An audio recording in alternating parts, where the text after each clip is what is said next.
Trey Alexander player comparison time. We both have a best case and a worst case comparison. We are going to try and convince the other person that our comp is better than theirs. At the end, we'll give our consensus.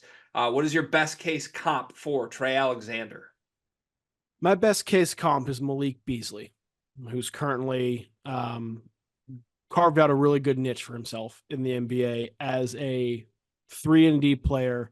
He's not a huge guy. I think he's like 6'5", which I think Trey Alexander is as well. He's a true 2. But with his shooting and his defense, he's been a guy who's bounced around now a couple different contenders. A couple different contenders because of that. I think best case scenario, Trey Alexander follows that similar path. Okay, I really like that one. So I landed on one that I feel embarrassed by. I'm not going to lie. But while it sounds weird at first, I think it feels better as you go. I landed on Malcolm Brogdon. And I thought about Malcolm Brogdon. Really? So I did. At first glance, I'm like, well, Brogdon's way more of a point guard than Trey Alexander is. But Trey Alexander averaged 5 assists this year at Creighton. And what? Yeah, 4.7 assists per game at Creighton this season for Trey Alexander. And that's no idea.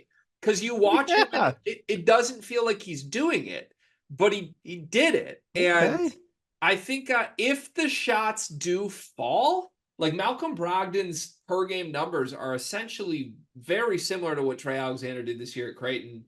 Brogdon has had higher highs. I don't see Trey Alexander ever being like a 21-a-game guy, but he's been in double figures every year. He's old when he got to the league. He won Rookie of the Year in a year where he was 10 points a game and 4 assists. Like Trey Alexander could do that as his best case scenario.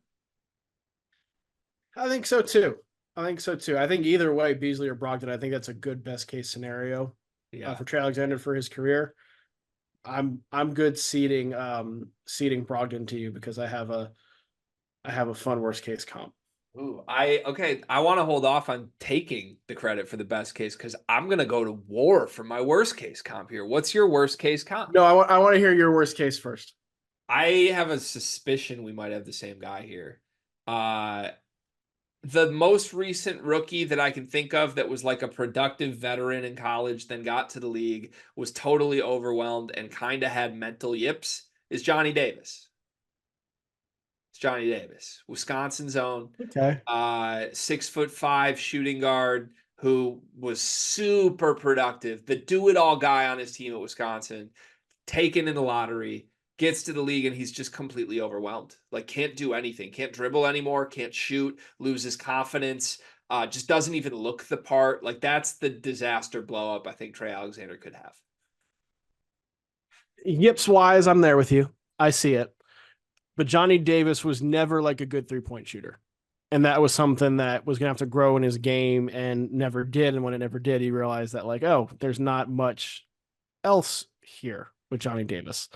I went with somebody who I forgot existed before I started going back through past drafts.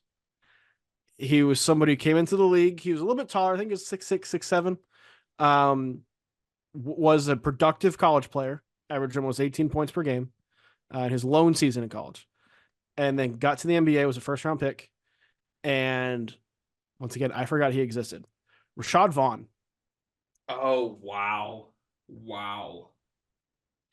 He was Mountain West Freshman of the Year at UNLV, shooter, averaged, I think it was like 18 points per game and 5 rebounds per game or so. Gets drafted by the Bucks. They're hoping he can be like a 3-and-D guy, and he's out of the league in 3 years. I love it. I see it. Rashad Vaughn's the answer. Yeah, what a pull by you. I completely forgot that man existed as well.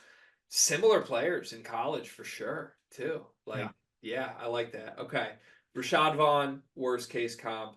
Yeah, I guess we'll take my best case, Malcolm Brogdon. I'll take Brogdon. I like Brogdon. That works. Yeah. All right, thanks for watching this video. We have 74 more of these leading up to the NBA draft. Go watch them on the Sleepers Media YouTube channel. The NBA draft is coming up, and I've got something awesome for you. We are partnering with the people at NBA 2K Lab. NBA 2K is the best video game on earth. The people at 2K Lab are making some awesome stuff to make that game even more fun, and they just launched their 2024 NBA Draft Simulator, where you can find the official Sleepers Media big board. We ranked our top 75 players in this draft class. Me, Carter, Brian Ralph, Riley Davis. We did it together, and it is featured on the 2K Lab NBA Draft Simulator. You can take control of any team in the draft, play GM with just one click, and see our entire rankings before these videos even come out. Check out the link in the description of this video to try out the draft sim for yourself, and you can find more mini games at NBA2KLab.com/NBA-mini-games.